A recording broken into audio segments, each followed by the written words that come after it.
Coucou et bienvenue dans Pause Clé, le podcast où on parle d'animation. Alex, elle est morte de rire. Ah ouais, ça commence bien. Bah, les gens sauront pas que j'ai refait 3 fois le clip. Alors, je suis entouré de Sarah. Bonjour. D'Alexandra. Salut.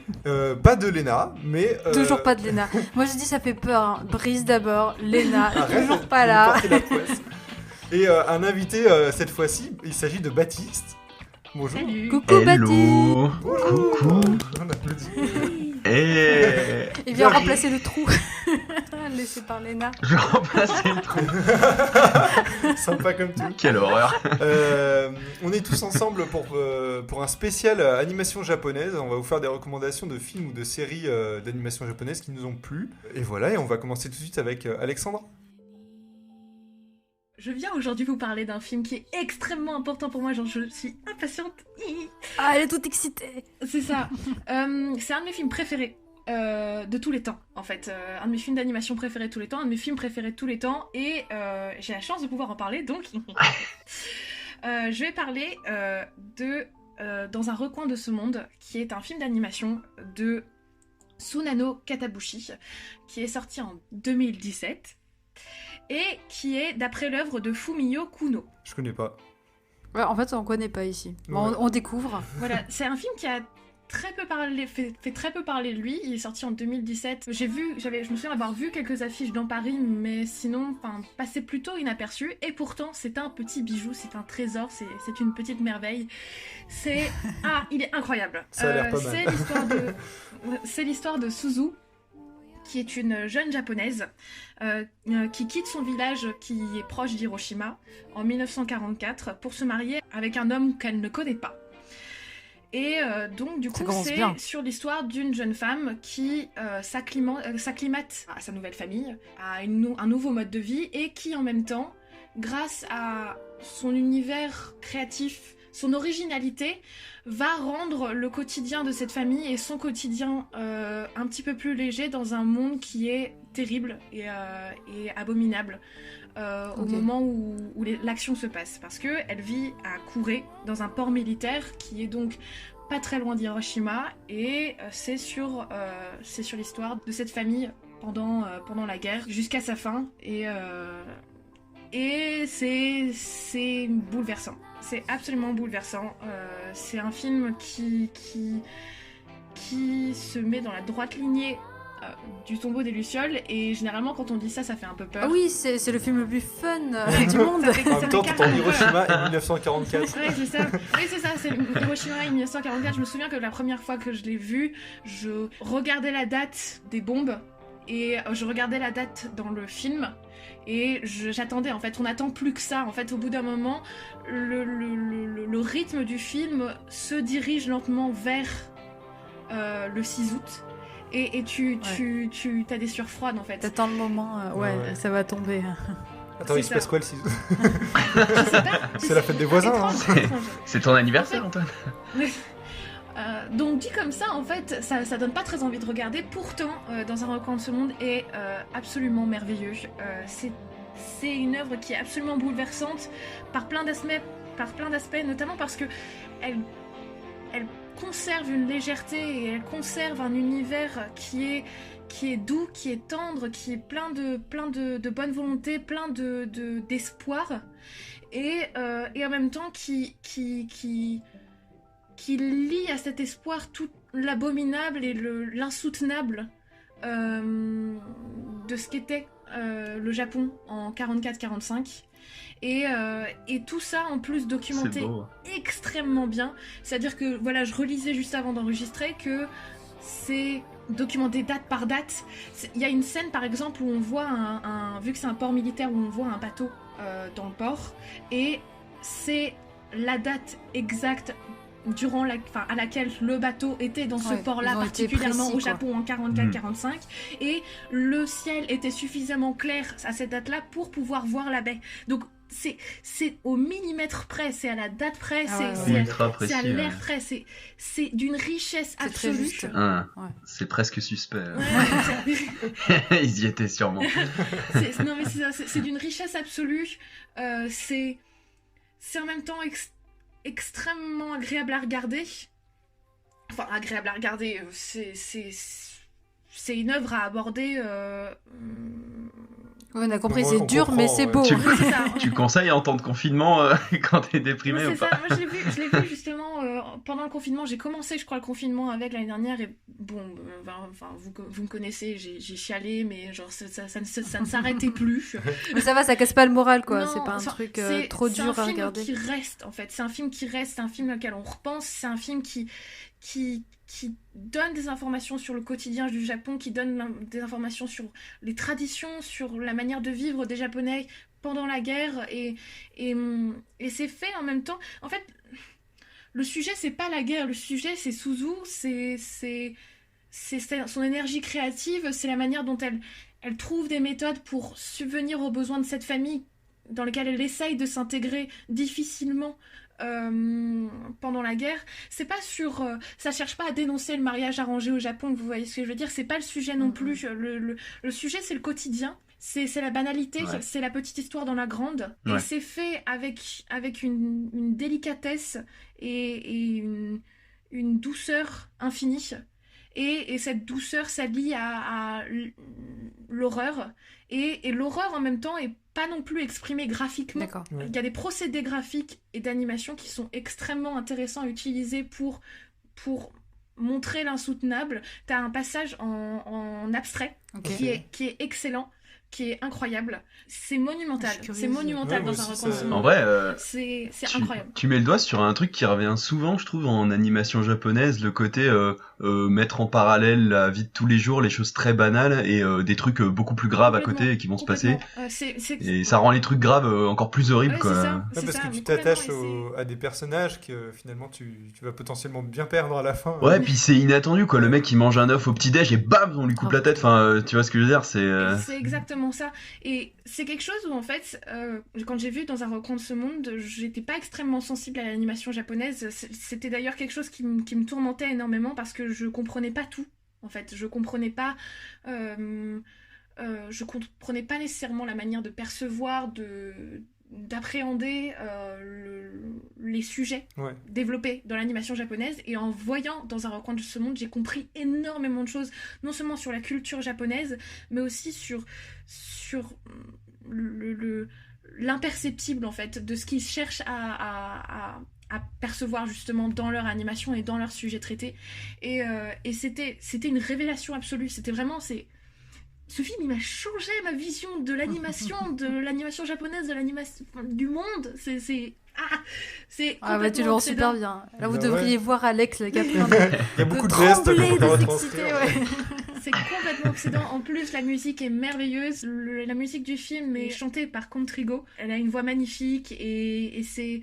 Ah, c'est d'une infinie douceur et d'une infinie violence et c'est ce que j'ai envie de ressentir dans le cinéma, vous voyez, c'est être Ouais. maltraité et en même temps de ressortir avec mille choses à dire Grandit un et peu. toute l'empathie du monde avec moi. Et regardez dans un recoin de ce monde, s'il vous plaît, regardez-le. Il est extrêmement important, ce film est extrêmement sous-coté. Ah, et tu sais pas où Ok. on peut le trouver. Il serait pas sur des plateformes de streaming. Il est sur Netflix aux États-Unis. Ah, bon, Sinon, bah, on va dans prendre un VPN. DVD ou médiathèque. Hein. C'est ça, oui, sinon, DVD, médiathèque. En effet, j'en parlais tout à l'heure, moi j'ai le coffret métal des éditions de la Fnac avec un petit livret à l'intérieur qui explique aussi à quel point le film est très richement documenté. Donc, c'est aussi un très bon achat, vraiment très très bon achat à faire si on est collectionneur de Blu-ray. Trop cool. Ok. Et il a eu des prix? Il a eu quelque chose ou pas? Il a été présenté à Annecy. Je sais pas s'il a eu un prix à Annecy, je me demande. C'est super intéressant aussi. C'est le premier film d'animation japonais à avoir été autofinancé par don. Ah ouais? Ah ouais. C'est Oui, c'est ok. le premier film Ah, donc d'animation. c'est assez crowdfunding. indé en fait. Ah oui, oui, complètement. Le style est très particulier. Le réalisateur, il a bossé avec Miyazaki sur Kiki la petite sorcière. Je crois qu'il était directeur d'animation, si je me trompe pas. Regardez le petit livret. Ouais, je regarde le petit livret. C'est ça. Assistant réalisateur sur Kiki la petite sorcière. Ah ouais, quand même. d'accord, ok. Il a reçu beaucoup de prix Ah au oui, Japon. donc, Alors attendez, regardez, genre j'ai mon petit livret. Il a reçu le prix du meilleur film d'animation au 40e Japan Academy Awards. Il a également reçu le prestigieux prix du meilleur film et meilleur réalisateur au 90e Kinema Jumpo Best 10 Awards. Ok. Voilà. Bah, c'est vrai que vu comment tu le vendais, je me suis dit il a dû forcément avoir des prix. Ça a dû marcher au Japon. Ouais, oui, c'est oui. ça. C'est peut-être en France, il y a moins de répercussions. C'est à partir du moment où c'est pas à Miyazaki, j'ai l'impression que c'est difficile. Oui. Après, genre, je sais qu'il a fait son petit bout de chemin à Annecy et qu'à Annecy, il a été très remarqué. Il y a eu de la publicité, il a été distribué dans les salles françaises. Pour autant, il n'a pas conquis un public plus large. Et en effet, le film reste extrêmement lourd. Et il y a... Enfin, extrêmement lourd, je viens de dire qu'il était léger, mais le film... parle quand même de on a compris qu'il était contradictoire aussi. C'est violent, mais c'est doux. C'est ça qui fait aussi. C'est plein de choses, c'est plein de choses à la fois. Oui, voilà, enfin, genre, je présente le film comme digne successeur du Tombeau des Lucioles, ça fait pas rêver, quoi. Enfin, même si le Tombeau des Lucioles est monumental. Encore un film que j'ai regardé tout seul un après-midi. La bonne idée. Oui, c'est ça. Moi aussi. Après, je sais pas si les gens, quand on leur, enfin, tu vois, quand ils pensent à un manga ou un film d'animation japonaise, peut-être que ça fait un peu, je sais pas, ils pensent à Naruto, des trucs un peu classiques, et ils arrivent peut-être moins à s'imaginer que ça peut être des vrais films avec des vraies problématiques, des trucs. Encore en France sur l'animation japonaise. Il y a tellement de genres différents en fait dans l'animation japonaise. On a l'impression que c'est toujours la même chose quand on voit ça vraiment d'un œil extérieur peut-être. Mais alors qu'effectivement, il y a vraiment de tout, quoi. Et du coup, c'est pour ça que tu peux trouver... C'est peut-être pour ça, Alex, que au début, quand tu connaissais pas trop, tu savais pas trop vers quoi aller et t'avais pas trop de coup de cœur. Et finalement, quand t'as trouvé... Moi, j'ai trouvé Satoshi Kon, tu vois. Mais on a tous dit non. Tu parleras pas de Satoshi Kon cette fois. J'étais interdit Satoshi Kon. Et il a fait autre chose, ce monsieur, j'ai oublié le nom du réalisateur... le réalisateur, c'est Sunano Katabushi. Bah, hormis, je te dis, je crois que c'est sa première réalisation. Je sais qu'il a bossé sur la série animée Lassie. Il a réalisé... il réalise son premier long métrage, Princesse arrêtée, en 2001, avec les studios 4 degrés. En fait, non, c'est un truc de police. Ça s'est arrêté. Elle avait pas son attestation. Princesse coupée. Ah non, pardon, c'est du cinéma. Non. Et ensuite, en 2006, il a adapté le scénario de la série Black Lagoon. Et il réalise un second long métrage, My Miracle, en 2009. Non, mais en tout cas, moi je dis chapeau, Alex, parce que je pense que c'est dur de vendre un film comme ça, souvent quand ça parle de sujets difficiles et tout. Et tu donnes envie de le voir. Ouais. Regardez-le. C'est pas simple, mais regardez-le, c'est très important de le voir. Ouais, soyez dans un bon mood quand même. Voilà. Et ben on peut passer à Baptiste. Qu'est-ce que t'as choisi ? Yes, c'est à moi. Alors, je vais vous parler de Death Note, Desu Noto en japonais, Quaderno di Muerte, même si on s'en fout complètement. Donc littéralement le cahier de la mort. Donc à la base c'est un manga qui a été écrit par Tsugumi Oba et illustré par Takeshi Obata, qui ont fait aussi Bakuman, que je connaissais pas mais qui apparemment est un manga connu. Oui, c'est connu aussi. Voilà, qui est arrivé en France courant 2007-2008 et qui a été réalisé. Donc l'anime a été réalisé par Tetsuro Araki, qui a fait aussi l'Attaque des Titans. Oh mon Dieu. Donc un grand monsieur qui a eu le prix du meilleur réalisateur au Tokyo Anime Award et qui a été fait du coup au studio Madhouse que vous connaissez sûrement parce qu'ils ont fait des films par exemple de Satoshi Kon. Calme-toi Antoine. Calme-toi t'as pris ta piqûre aujourd'hui Antoine, tu vas sur le micro là. Madhouse. C'est Madhouse. Et pour ceux qui connaissent, il y a eu aussi au studio Madhouse, il y a eu les séries Parasite, il y a eu le remake de Hunter x Hunter que j'ai adoré aussi, et voilà, qui a été diffusé en France en 2008. L'anime dure environ 15 heures, découpé en 37 épisodes de 24 minutes en moyenne par épisode. Et donc, pour ceux qui connaissent pas, c'est l'histoire d'un jeune lycéen brillant qui s'appelle Light Yagami, qui vit donc au Japon. Et donc c'est le mec ultra brillant, il a 20 tout le temps, il est beau gosse, il est bon en sport. Insupportable quoi. Très très énervant sur le terrain. Il est charismatique. Ouais. Voilà, et donc comme tout lycéen surdoué, il s'ennuie, et un jour il voit par la fenêtre de sa salle de cours un mystérieux cahier qui tombe, et qui s'agit en fait du Death Note. Donc il va le récupérer, et il se rend compte qu'en fait c'est un petit cahier où quand on écrit le nom de la personne... C'est un cahier Hello Kitty en fait. Ouais. C'est des coloriages. Et non, et quand on pense au visage de la personne dont on écrit le nom, elle décède d'une crise cardiaque. Oui, c'est très mignon. Donc extrêmement sympathique pour égayer vos soirées. Et donc, vu que Light c'est pas un lycéen comme les autres et tout, il va décider d'utiliser ce cahier pour laver la criminalité. Donc il veut tuer tous les criminels qui existent sur Terre. Ce cahier en fait il vient du monde des dieux de la mort, donc les Shinigami. Donc ils ont été laissés tomber, c'est un dieu de la mort qui s'appelle Ryuk, qui en fait faisait chier, parce que en fait les dieux de la mort, le principe c'est quand ils tuent, alors chaque dieu de la mort a son petit cahier, et quand il tue quelqu'un, il récupère, je sais pas, si la personne il lui reste 50 ans à vivre, le dieu de la mort il va gagner 50 ans d'espérance de vie.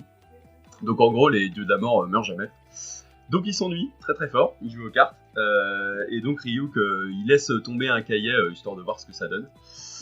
Et il est pas déçu, parce que il en a pour 37 épisodes. Il aurait pu tomber sur Kevin, mais non. Ouais, c'est ça, ouais. J'ai toujours imaginé l'animé si c'est un vieux pecno qui se fait choper en 5 minutes. Ouais, il va voir le prof, il fait vous avez vu, ça tue des gens, ils sont incarcérés. Fin d'histoire. Ça aurait pas été ouf. Donc du coup évidemment, vu qu'il commence à tuer tout le monde, les gens commencent à parler de lui, on le surnomme Kira, meurtrier. La police commence à investiguer et fait appel à un mystérieux détective dont on connaît pas le visage, on connaît pas le véritable nom dans ta Fast Light, parce qu'évidemment du coup il pourra pas le tuer avec le billet. On surnomme Elle, et qui est un peu l'antagoniste, donc qui est le détective le plus brillant du monde, évidemment, qui a résolu, voilà, évidemment, hein, c'est pas Colombo qui sont sur l'affaire. Non. Et il faut le héros pour contrecarrer les plans, quoi. Qui est donc hyper intelligent, qui a résolu toutes les enquêtes, même les plus complexes. Et voilà, ça là c'est vraiment le début du manga où le détective elle va commencer à échafauder des stratagèmes et des plans incroyables pour choper Kira. De l'autre côté, Light qui va employer des stratagèmes incroyables et des plans pour s'en sortir et se camoufler. Le premier truc sur ce manga, c'est ça, quoi. C'est l'intelligence des persos, le fait que les plans qu'ils élaborent pour que ce soit d'un côté ou de l'autre, ça c'est des plans incroyablement ingénieux, mais à la fois crédibles. Ouais. C'est pas extravagant, du coup quand on les les voit, quand on les découvre, ouais, c'est vraiment fin et juste, et du coup on se dit jamais ouais mais là en vrai c'est n'importe quoi, en vrai. On se dit toujours non, c'est crédible, quoi. Oui. C'est vrai que on y croit, c'est un niveau vraiment de série policière, tu vois, tu regarderais un thriller, un truc comme ça. C'est pas parce que c'est un manga que forcément ça part dans des fantaisies. Parce que même s'il y a des petites facilités, je trouve qu'elles sont pas non plus trop flagrantes, justement, quand tu regardes la série, c'est ouais, il y a certains trucs fluide. Mais ouais, il y a certaines facilités dont je voulais parler. En vrai, la première facilité scénaristique, c'est un peu le côté très égocentrique, pas de Light, quand je dis égocentrique, plutôt, il a un ego surdimensionné, et du coup il se sent tellement intelligent qu'il est obligé de le montrer. En fait il est hyper arrogant envers la police et le détective et elle. Alors elle c'est pas le pronom, hein, c'est la lettre, et sinon on va avoir l'impression que je parle d'une fille alors qu'elle est un garçon. Et donc ouais, en fait parce que tu prends un mec intelligent comme elle mais qui est un minimum prudent, en fait, jamais il se fait gauler, le mec. Il a un bouquin, il peut tuer des gens chez lui, jamais on va le trouver, mais ce qui le pousse, et c'est peut-être un peu, c'est un côté intéressant du truc, ce qui le pousse à être, à se faire découvrir petit à petit, à faire avancer l'enquête du côté des policiers, c'est justement l'arrogance, le fait... Après, je trouve que ça va avec sa personnalité à lui. Enfin, pour le coup, je trouve que... Oui, effectivement, ça fait avancer l'enquête et tout, et du coup, c'est ce qui fait avancer le scénario, mais c'est sa personnalité à Light, tu vois. Il est, ce cahier l'amplifie dans cet égocentrisme et dans ce truc où il a envie oui, de... mais c'est aussi, moi je trouve que c'est assez réaliste parce qu'en vrai, quand tu regardes des vraies histoires de serial killers, comme ça, c'est des gars souvent qui sont très arrogants, qui ont des égos surdimensionnés et qui ont besoin de jouer un peu avec la police et tout. C'est jamais des gars qui font vraiment attention et tout. Ils aiment se montrer en fait. Ils l'aiment. Si tu découvres qu'en fait, il aime l'attention. Il veut presque qu'on sache que c'est lui en fait. Ouais, c'est vrai, il y a ce petit côté Breaking Bad un peu. Ah, carrément. Moi, j'allais te le dire, je pense qu'on peut le comparer un peu à Breaking Bad. Parce que c'est un anti-héros, quoi. C'est pareil, au début, c'est de bonnes intentions, c'est je vais tuer des méchants.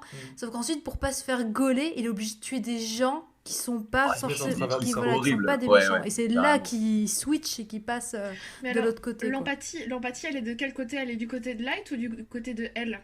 Parce que c'est toujours une question. Eh ben, en vrai, c'est un peu à l'interprétation de la personne, parce que moi, la première fois que j'ai regardé la série, j'étais 100% du côté de Light, mais genre jusqu'au bout, même quand il est... Moi aussi. Même quand il faisait des trucs horribles et tout, j'étais genre, qui gagne. Bah, en fait, le point de vue de base, c'est un peu Light le héros, parce que on est de son côté des débuts, enfin, c'est le premier personnage qui nous est présenté, et elle arrive après, donc elle, c'est pas vraiment le héros de l'histoire. Après, c'est un complet anti-héros en fait. D'ailleurs, le réal, enfin non, pas le réal, le mec qui a écrit le manga là, Tsugumi Oba, il a dit que Light pour lui c'était le mal incarné, carrément, et mais que elle était pas mieux, donc pas forcément mieux. Mais donc en fait j'allais dire Alex, ça dépend, je pense, des gens après qui le lisent. De toute façon, c'est comme quand tu regardes Breaking Bad où tu peux être totalement avec le gars, ou alors moi je pense que pour Light en fait au début en effet t'es avec lui parce que ça, comme je disais, il part sur sur un but, tu vois, qui est qui est louable, on va dire, de croisade contre le mal. C'est ça. Et ensuite, comme en fait, t'es vraiment entraîné dans son changement et tout. Donc, il y a peut-être un moment où tu vas dire non, mais là, tu déconnes, mec, là, tu vois, et que t'as envie peut-être qu'il se fasse arrêter. Mais je pense que ça dépend des gens. En fait, pour te dire, moi, cette série, je l'adore, je l'ai vue au moins 5 fois. Et donc, la première fois où je l'ai maté, c'est comme Baptiste, j'étais à fond avec Light et tout, en mode, même si je sais que ses choix, ils sont pas bons, j'ai envie qu'il aille jusqu'au bout. Et en fait, au fur et à mesure, la dernière fois que je l'ai maté, c'était en novembre. Et j'étais complètement pour elle. Et vraiment, je me disais, mais Light, c'est vraiment... Enfin, je me rendais compte de tous les défauts de Light, alors c'est peut-être en grandissant. Et, mais en tout cas, et puis c'est peut-être, on a vu la série plusieurs fois, mais il y a vraiment des trucs où tu peux être d'un côté ou de l'autre, et peut-être aussi ça évolue en fonction de la série, donc voilà. Et c'est ça aussi qui est trop cool. Ce côté-là, je trouve que c'est vraiment bien, parce que le méchant, on peut argumenter que c'est Light, mais... c'est pas juste un méchant qui est fou et qui tue des gens pour le plaisir de tuer des gens. Et du coup, je sais pas, ça crédibilise le truc quand on y croit vraiment à l'histoire. On se dirait, ça pourrait arriver, un lycéen un peu intelligent qui trouve un truc. Voilà, il est un peu jeune, donc sa vision de la justice, c'est il y a des criminels, il faut les tuer. Et je pense aussi que c'est ce qui aide à l'apprécier, parce que je pense que s'il avait été plus vieux, on serait plus dur avec lui, peut-être. Ouais, carrément.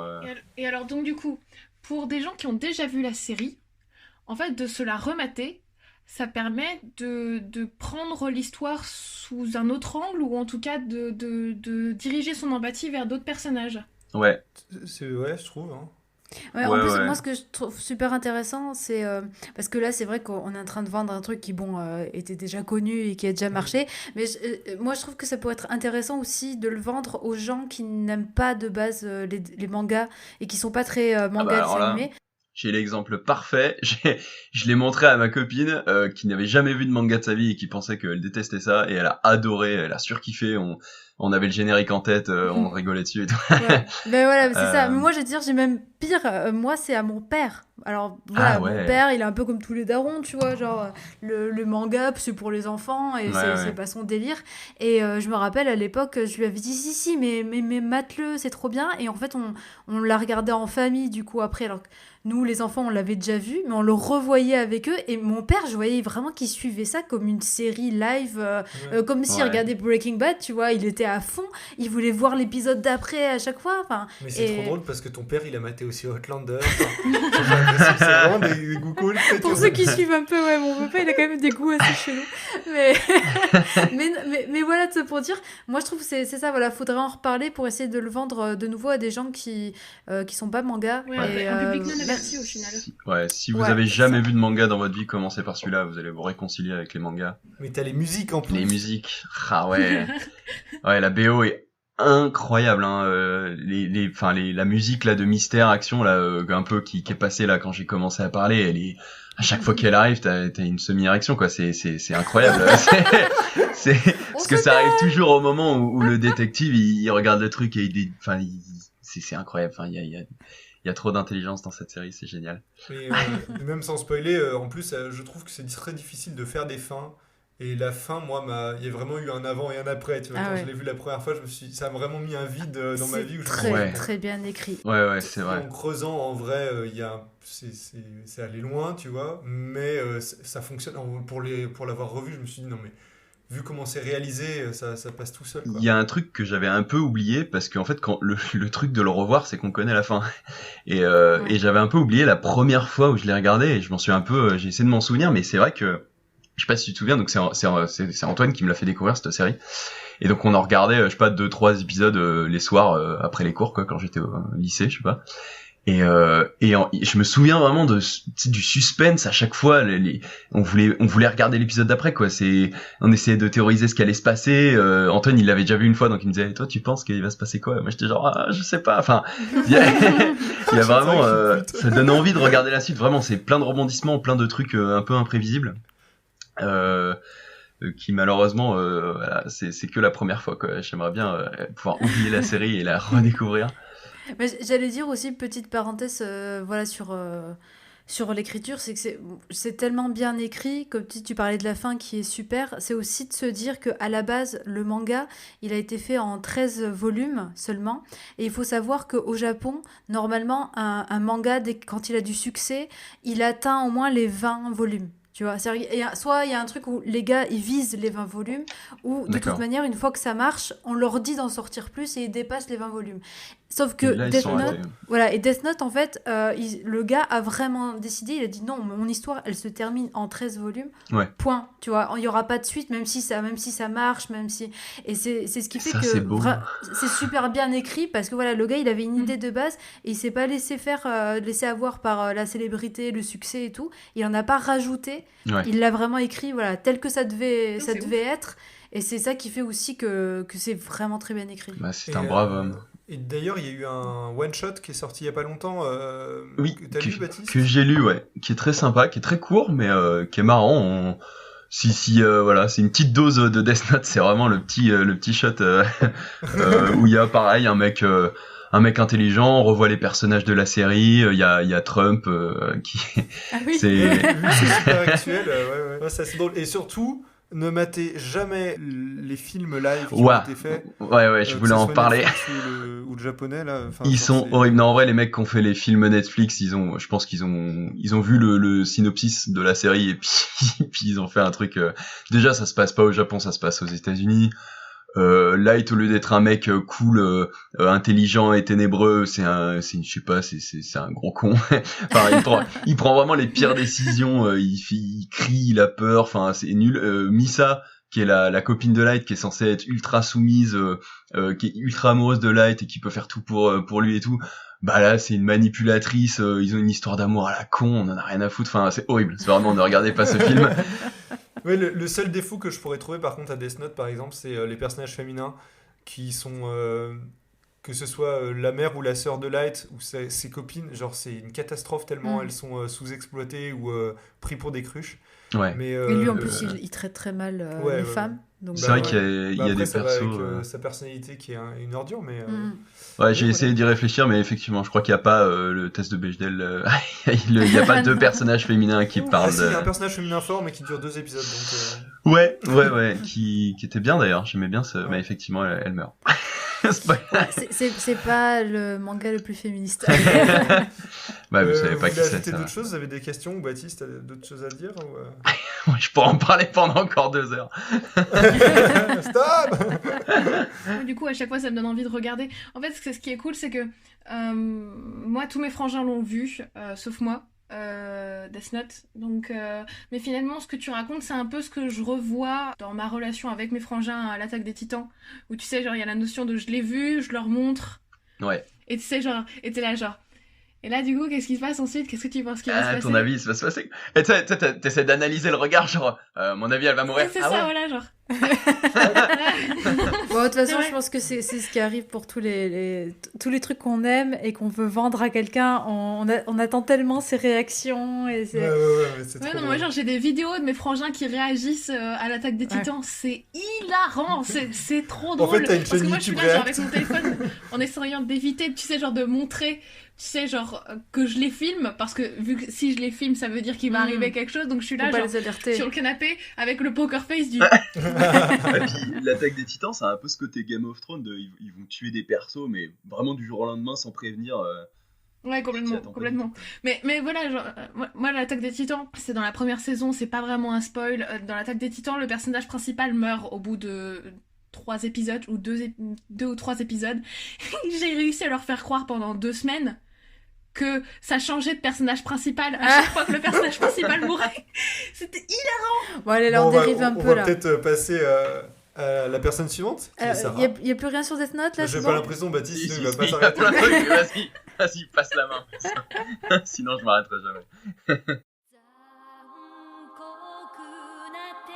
Alors, moi, je vais aussi vous parler d'un manga qui est très, très, très, très connu.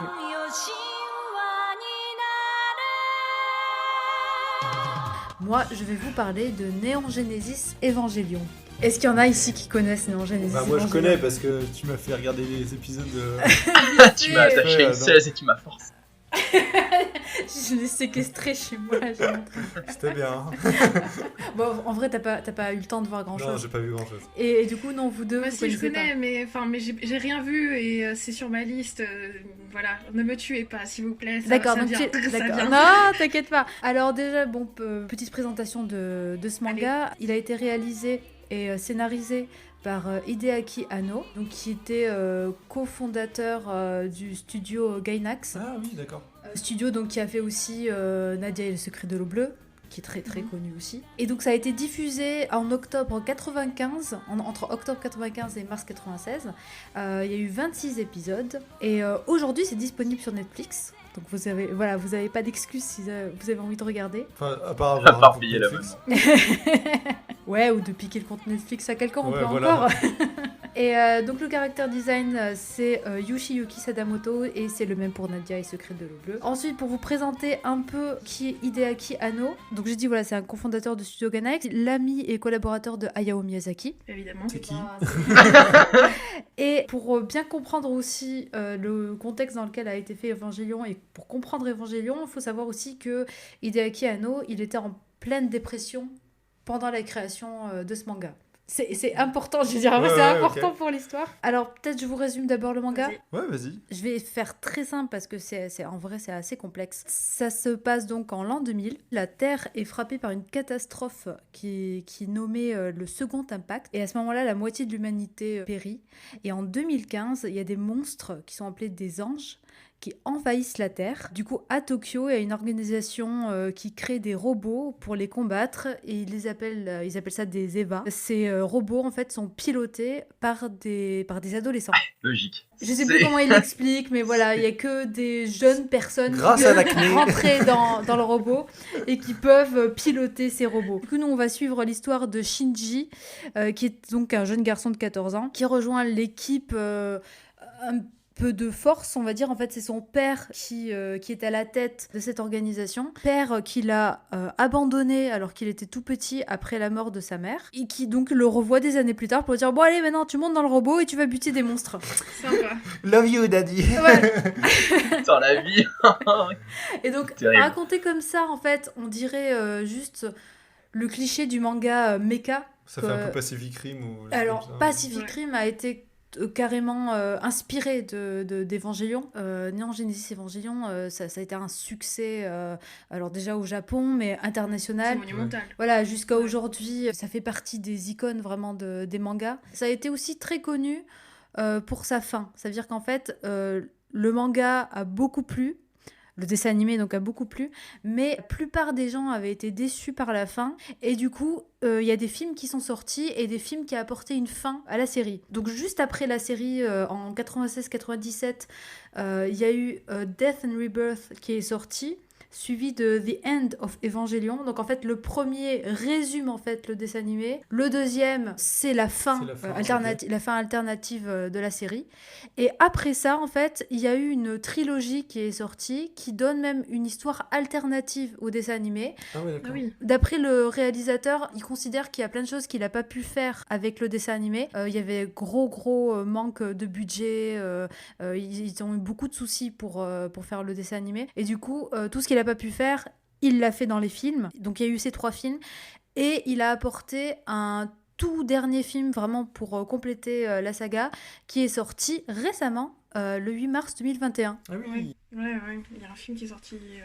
pas longtemps. Le truc a continué quoi, jusqu'à maintenant. Avant d'être un manga qui parle de robots, donc vraiment le cliché du shonen, c'est-à-dire le manga pour garçons qui juste tabasse du monstre et tout, c'est qu'en fait c'est surtout une série très psychologique qui est très complexe. Donc il y en a beaucoup qui en parlent en fait comme une tragédie grecque, qui explore en fait la psyché et les conflits intérieurs des personnages. Alors c'est très très freudien. C'est presque une séance de psy en fait, toute cette série, avec les 3 personnages où on va voir leur passé, leurs tourments. Ils ont tous des passés hyper compliqués. Asuka, elle, sa mère est devenue folle et s'est suicidée. Tu sens aussi qu'elle essaie de retrouver, tu vois, l'amour d'une mère, quand Shinji, lui, recherche l'amour de son père. Que des gens stables pour Oui, combattre des exactement. On a pris celui-là, il est un peu dingo, bon. La perle de la perle. Des gens de 14 ans en dépression. Et, alors, sauf qu'en fait, voilà, moi, je le vends surtout à des personnes qui aiment... tu vois, les 2e, 3e lectures, qui aiment lire entre les lignes, qui essayent de comprendre vraiment ce qui se passe. C'est clairement pas une série premier degré, quoi. C'est ça, c'est pas du tout une série de robots qui tuent des monstres. En fait, si tu le regardes comme ça, je pense que tu lâches. Je pense qu'il y a dû y avoir beaucoup de gens qui vont dire ah, je comprends rien à ce truc et je laisse tomber. Et je pense que c'est aussi pour ça qu'il y en a beaucoup qui n'ont pas aimé la fin. Là, quand je disais la série c'est une séance de psy, vraiment le dernier épisode, les personnages sont littéralement assis sur une chaise. Et tu rentres dans leur tête et tu comprends en fait chacun ce qu'il a vécu, ce qui se passe, et c'est vraiment tout un développement comme ça de leur psyché pendant 2 épisodes entiers. C'est super intéressant. Mais c'est pas non plus trop dur à regarder dans le sens où c'est pas déprimant, enfin... Non, c'est pas déprimant, en plus vous allez voir qu'en fait c'est assez lent, mais ça s'explique aussi parce qu'ils avaient des gros problèmes de budget.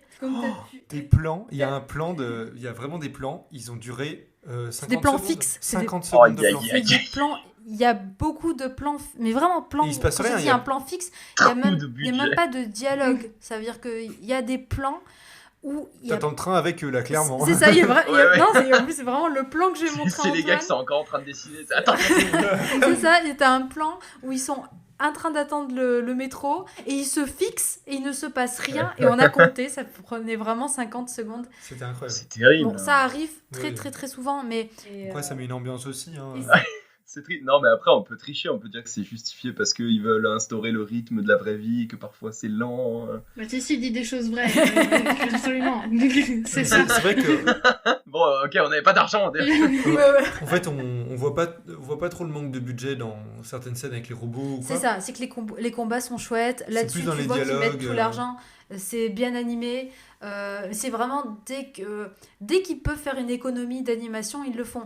Le personnage avec la main devant la bouche. Voilà, t'as très souvent en fait ce truc très connu où t'as le père en fait qui se tient toujours comme ça avec les mains croisées devant sa bouche, et donc t'as beaucoup de plans où tu vas le voir parler et en fait il y aura rien, ça sera juste un plan fixe, et si jamais ils sont au téléphone, le téléphone est bien placé devant la bouche pour rien avoir à animer.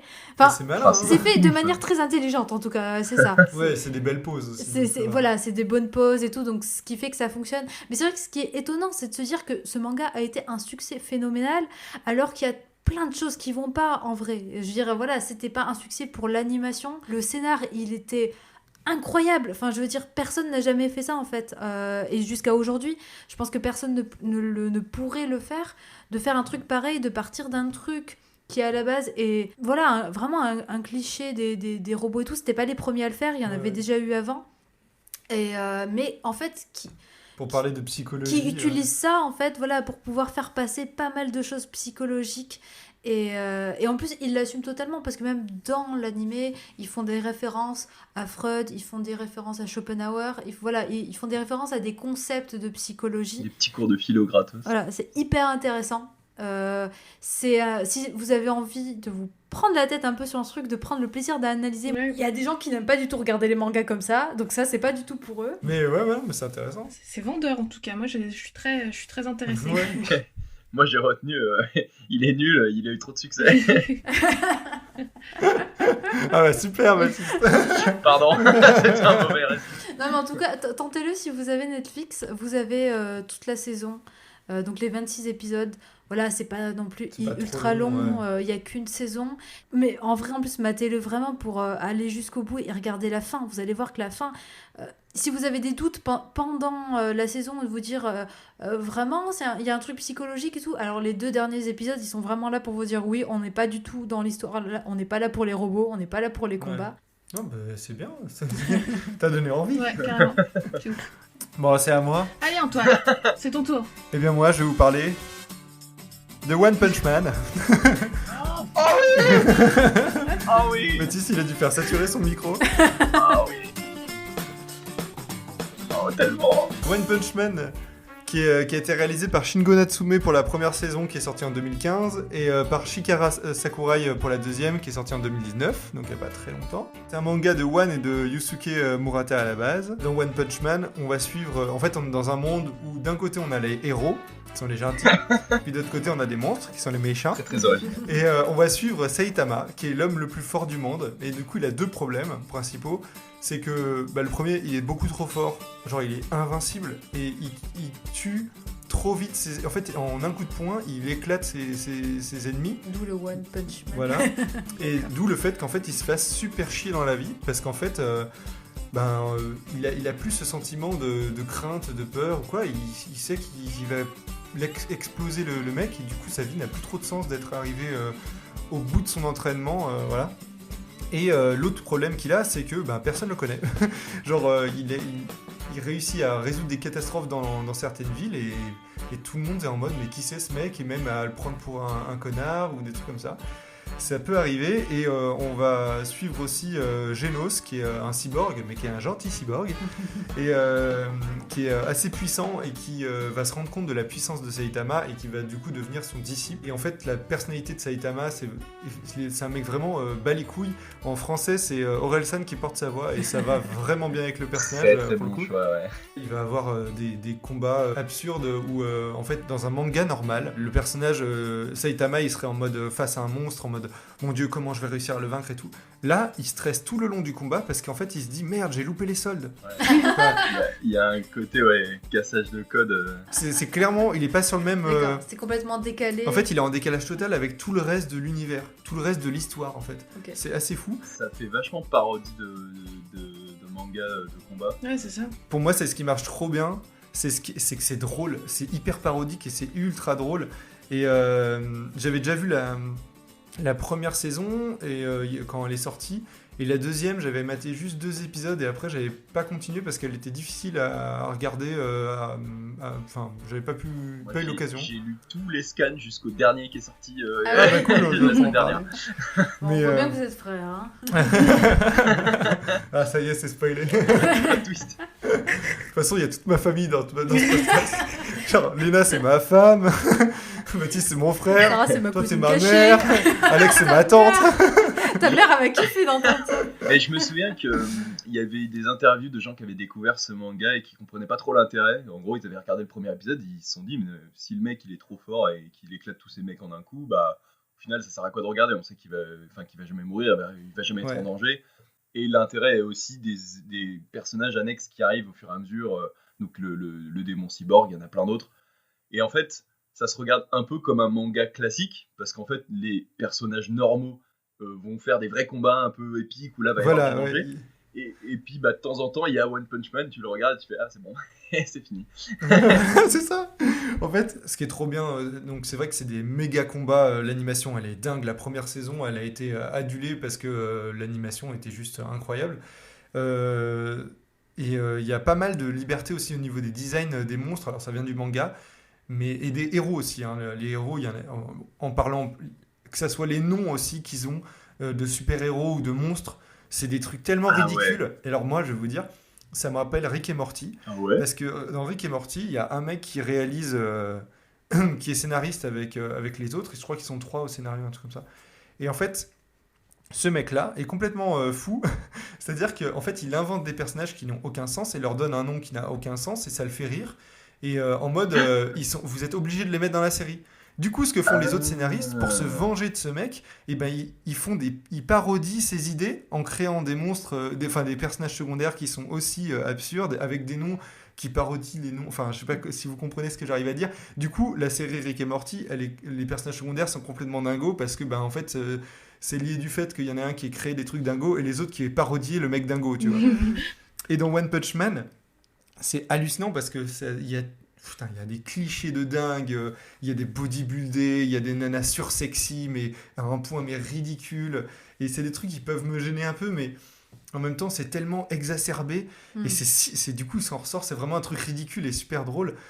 Ça contraste beaucoup avec la tête de One Punch Man qui est toute simple. En fait, c'est le dessin de One quand il n'avait pas encore dessiné, quand il était apprenti mangaka, il avait rond les yeux. Et en fait, le mec a trouvé. Quand il s'est amélioré, il a décidé de garder ce truc-là. Pour certaines situations, ouais. C'est drôle. Et du coup, dans la série vraiment, aussi, il y a cette petite tête-là qui contraste avec le méchant qui est en mode hyper serious business, machin. Et voilà. Et même l'animation aussi, elle va être assez rough. Pour certains combats, ils s'autorisent vraiment un côté rough, un côté brouillon en fait dans le traité, mais qui est hyper bien foutu. Hein. Et voilà. Et en fait, ce qui est assez drôle, c'est qu'un manga normal, on suivrait Genos, le cyborg, qui progresse. Qui suit son entraînement, qui fait des combats sérieux, qui des fois échoue, machin. Ou alors même le héros à bicyclette aussi, qui est un gros Naruto en vrai, enfin Naruto dans le sens où il est nul et il abandonne jamais. Ouais. Et en fait là on suit le Deus Ex Machina. Ouais. C'est le mec qui arrive un peu trop tard et qui déglingue tout, qui sauve tout le monde en un coup de poing. Vraiment, c'est hyper vite réglé. Mais c'est vrai que je suis curieuse de voir parce qu'en vrai, alors moi c'est mon mari qui fait aussi One Punch Man et du coup c'est qui les regarde là en ce moment. Et donc moi des fois je chope juste quelques séquences comme ça en passant et des fois je comprends pas. Je lui dis mais pourquoi est-ce qu'il le considère comme un gars pas fort alors qu'en fait il est trop doué et... Ça, on le comprend quand même quand on regarde la série. Il y a tout le temps un quiproquo de genre il est là en fait, parce qu'il est jamais pris au sérieux. C'est pour ça que au bout d'un moment je me dis mais les gens ils finissent pas par le savoir quand même. Il y a un moment il est obligé de mentir. Il y a un moment il est obligé on comprend plus tard dans la série que c'est un gars qui a pris tout le crédit en fait, un gars qui est considéré comme un héros très très fort et qui en fait est une grosse merde et que en fait, tous les exploits de One Punch Man ont été attribués à ce gars-là parce qu'en fait, il était là au moment où le monstre s'est fait éclater. Ouais. Il était là en tant que civil, il se faisait agresser. J'ai vu cet épisode-là, je crois, du coup. Ouais. Mais si je l'ai vu cet épisode. Toi aussi. Et en fait, pour vous expliquer un peu l'histoire, parce que c'est vrai que du coup ça peut être un peu déroutant de oui, mais du coup c'est de se demander, comme tu dis, d'habitude on voit le développement, l'évolution d'un personnage, et là il n'y en a pas, en fait là, il est déjà au top, pas, hein, ouais. Du coup ça va être, c'est quoi en fait son but, c'est quoi? C'est ça en fait, où se trouve l'enjeu? Est-ce que l'enjeu c'est qu'il devienne connu, ou alors est-ce que l'enjeu c'est qu'il arrête de se faire chier? En fait je pense qu'il est surtout dans un truc où il essaye de trouver un truc pour essayer de se divertir, pour essayer de retrouver cette flamme tout le long. Dans la saison 1, on va... autant l'animation, elle est incroyable, autant le scénario, c'est un peu déroutant parce que tu sais pas trop où ça t'emmène. Et avec Genos, ils vont aller dans la ligue des héros un peu. Et donc les héros, ça va de la classe S à la classe C ou D. S étant les meilleurs, évidemment. Et donc, il est pas en S. Il finit en C parce qu'il est nul à l'écrit. Ouais, il va essayer d'évoluer. Et donc, tu suis un peu son évolution. Tu dis, bon, il va progresser déjà un peu dans cette classe-là. Il cherche pas non plus trop le succès. Ça le fait chier quand, par contre, quand les gens ils l'insultent en disant, ouais, t'as cassé ma maison, alors que le mec, il a sauvé tout le monde. Ouais, ça c'est abusé. Enfin, il dit, mais moi, je suis un héros. En fait, je tue des monstres. Que vous m'aimiez ou pas, j'en ai rien à foutre. Il le dit clairement à un moment. Et je cherche pas la reconnaissance. Et la fin de la saison 1, il y a un boss de fin un peu, tu vois. Et la saison 2, on va plus suivre un méchant. On va mieux comprendre les autres héros. Un peu. En fait, on s'intéresse toujours à plutôt tout ce qui est autour de lui. D'accord. Donc, les autres personnages. Et du coup, il y a plus une histoire qui se suit que dans la saison 1. C'est clairement la direction que prend le manga après, parce que la saison 1, c'est un peu... tu dis, ok, il est trop fort, et à chaque fois, t'as un petit doute, tu te dis, ah ouais, mais là, peut-être que... tu vois, s'il se fait éclater l'œil, quand même, son œil va éclater. Après, tu fais, non, ok, ça c'est bon. Après, tu fais, ah mais là, attends, il est très très fort, lui. Non, en fait, c'est bon. Et en fait, c'est une démonstration de sa puissance et de ses non-limites, en fait. Et la saison 2, elle a été un peu décriée parce que l'animation était moins bien et du coup tout le monde était en mode oh elle est moins bien. Alors déjà tenir le niveau d'animation de la saison 1 c'était un peu dur je pense. Et surtout en fait ça, au début la saison 1 elle a été faite au studio Madhouse, le studio de Satoshi Kon. Et la saison 2 elle a été faite à JC Staff. Ah bah c'est ça en fait, c'est pour ça. Ça a changé de studio parce qu'en fait il y avait un conflit entre l'auteur et le studio en termes de narration à Madhouse. Donc ils ont préféré changer. Mais après, ça n'empêche que l'animation est quand même très bonne et je trouve que le dessin est même mieux. Je trouve que les visages sont mieux structurés. Des fois dans la saison, je chipote, mais des fois il y a un petit peu un œil ou des trucs qui n'étaient pas très très bien construits. Et là, je trouve que c'est un peu mieux dessiné. J'ai pas parlé des réalisateurs, mais Natsume, il a réalisé Space Dandy, qui est une série originale qui a été adaptée plus tard en manga. Et Sakurai, il a été directeur d'animation sur la série Naruto et sur trois films, donc ceux qui sont sortis en 2010, 2011 et 2012. Bah, moi je tiens à dire, ceux qui veulent regarder l'animé, s'ils veulent continuer à lire vraiment après, en gros saison 1, le pitch est assez différent, et je trouve qu'après ça se regarde vachement comme un manga de combat classique. D'accord. Parce qu'en fait à chaque fois ça va jouer sur le fait que One Punch Man il n'était pas à cet endroit-là au bon moment, enfin... Et du coup, ça justifie que le boss ou le méchant, il va tenir contre les autres personnages, quoi. Donc, au bout d'un moment, ça redevient un peu plus classique. Il y a un truc que je trouve, c'est que plus l'histoire est construite et plus je trouve qu'on sent les limites un peu de ce monde. Parce que, j'allais dire, vu le concept, je pense que ça marche sur une courte durée. Ouais. Après, il faut vraiment la mater. Moi, c'est une série feel good. Vraiment, c'est... Toi, tu te mates un épisode, ça dure 20 minutes, il y a 12 épisodes par après saison. Evangelion, après le film voilà. non, mais c'est pour ça, c'est très différent. Là, là, c'est vraiment, tu te marres, tu regardes un truc, ça te prend, mais tu te prends pas du tout la tête, et c'est tout le but de One Punch Man. Ça me fait le même effet que Sherlock Holmes, tu sais, où le héros est trop fort, et du coup, tu sais que quand il est là, tout va bien et tout. Ouais, c'est ça. Vous avez des choses à ajouter, peut-être ? Regardez dans un recoin de ce monde. C'est bien, au moins on a faut alterner, faut d'abord dans un recoin de ce monde, après avant le truc de Sarah, One Punch Man. Moi j'ai des recommandations, parce qu'on m'a empêché de parler de Satoshi Kon, mais... Non, c'est un pitch là. Non, mais... Et en fait l'émission est décalée de 30 minutes. J'ai pas parlé de ses films, j'ai parlé de ses mangas. Il y a Opus il y a une saga qui s'appelle Opus, c'est en 2 tomes, vous pouvez le trouver peut-être plutôt en médiathèque ou bibliothèque, une saga qu'il n'a pas pu achever parce qu'il était sur Perfect Blue en même temps, mais qui est quand même super cool à suivre et tout, donc voilà, si vous avez l'occasion de le lire.